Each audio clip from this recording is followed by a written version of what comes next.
Justin Baldoni will depose Taylor Swift for this Blake Lively lawsuit. This is a crazy turnaround. You're going to want to hear about this. As a quick reminder, Blake accused Justin of sexual harassment and hiring a PR team to smear her in the press after she complained about his behavior on the set of the It Ends With Us movie. Justin said it was the opposite, and Blake, in fact, smeared him with her accusations. Now, how does Taylor come into all of this? Well, she was named in court documents Justin filed. He believes that Blake leveraged people like her husband, Ryan Reynolds, and celebrity friends like Taylor Swift in order to persuade him to make the changes she wanted on the film. Y'all, Taylor Swift is once again right in the middle of the Justin Baldoni and Blake Lively drama, but this time it's on a whole new level. She's actually being dragged into the mess for a deposition. Now, before you freak out, Taylor hasn't agreed to it yet. She's basically saying, I don't want to be part of this, but if I'm forced, I might have no choice. And here's where it gets even messier. Remember how Taylor and Blake's friendship hit a rough patch when Blake stepped into the lawsuit? Yeah, that bond is definitely looking shaky right now. From years of being one of the closest Hollywood friendships to suddenly looking like they're on totally different sides, it's wild. And now, with this deposition looming, things are looking even more tense. But don't worry, we're here to break everything down to you, so stick around. Okay, so here's the update on Taylor Swift getting dragged into Blake Lively and Justin Baldoni's legal war. It's not what people first thought. At first, reports were flying around saying the Cruel Summer singer had already agreed to sit for a deposition with Baldoni's legal team. But Taylor's lawyers quickly jumped in to clear things up. In a letter to Judge Louis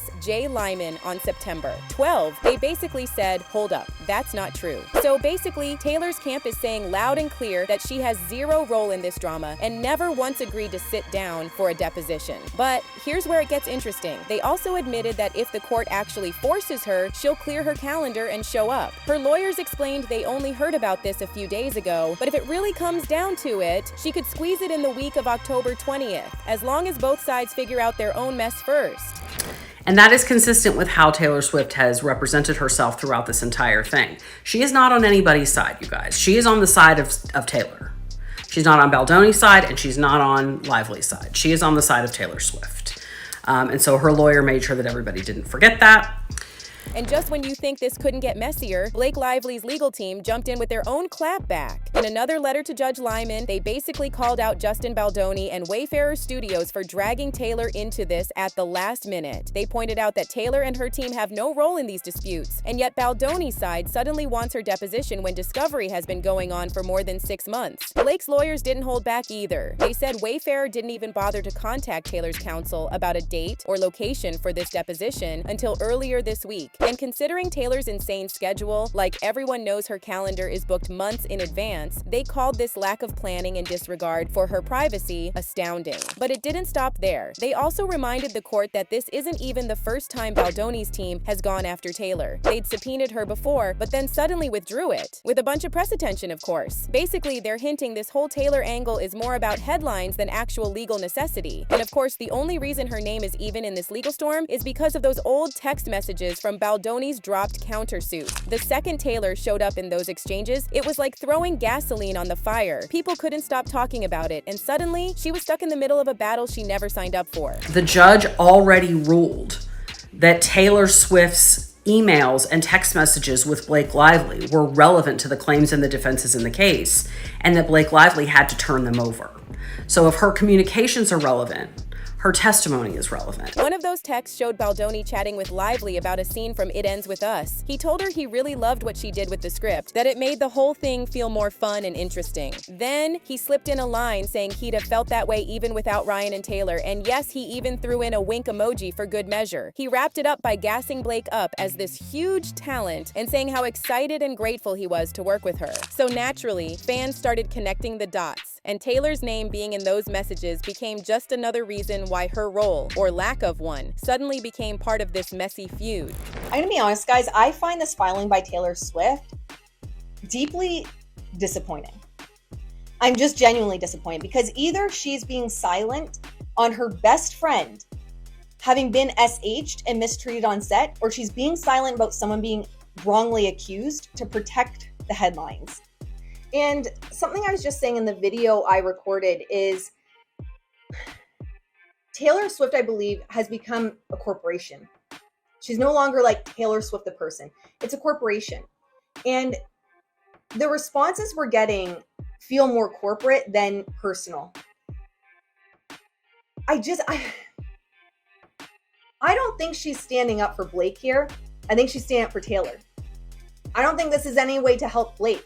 Meanwhile, the internet is piling on with their own takes, and a lot of people are now calling for Taylor to speak up. One fan begged her to step in, saying, "Come on, Taylor, do the right thing, tell the truth." Another chimed in with a pretty bold wish. May Taylor Swift help reveal the truth about Blake. It will be a courageous and honest thing to do. May Justin have his life and career back. So while Taylor's team is busy trying to keep her name out of this courtroom drama, fans online are practically pushing her right into the spotlight, expecting her to play peacemaker or whistleblower, depending on who you ask. Blake Lively tried to extort Taylor Swift to support her, saying, "You need to support me publicly or else I'll send messages. I'll leak messages. I'll share messages." I don't know the verbiage that was used. Messages that would be unbecoming of Taylor Swift. And the best thing you can do in this situation, if you're Taylor Swift, I believe, is get that story out. And that's exactly what happened. Taylor Swift's father leaked that was the source of this story from, all sources.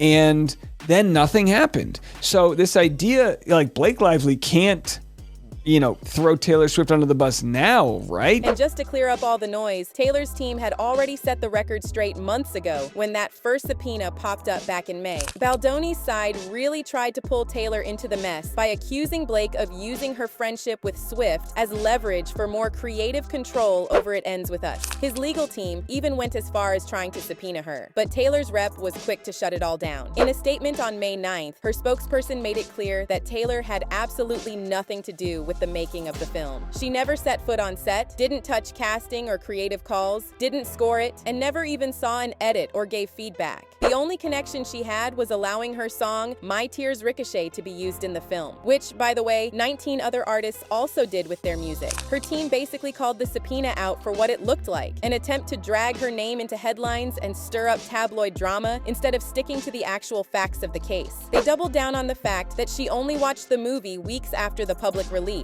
mainly because she was jetting around the world in 2023 and 2024 for the Eras Tour. Basically, Taylor had bigger things on her plate than Baldoni and Blake's drama, and in the end, it didn't stick. Baldoni's attorneys ended up withdrawing the request later that same month, according to Lively's legal team. At the time, Blake's camp wasted no time putting out a statement of their own, and let's just say they weren't holding back. They said they were more than pleased that Baldoni's team finally dropped the subpoena, pointing out how his side had been trying to drag Taylor, someone who's literally an inspiration to millions, into this mess from the very beginning. And honestly, they weren't wrong. Taylor had nothing to do with the behind-the-scenes drama, but her name kept getting thrown around like some kind of pawn in the case. Once Baldoni's team finally backed down, it seemed like his lawyers and Taylor's team decided to quietly work out their own private deal about the whole deposition situation. So yeah, what started as a back-and-forth battle between Blake and Baldoni has now turned into Taylor being dragged around like a legal pawn. And honestly, neither she nor Blake's team looks thrilled about it. This whole thing keeps snowballing into a bigger mess, and it's pretty clear it's not wrapping up anytime soon. So buckle up, because we'll be keeping you posted with every wild twist that comes next.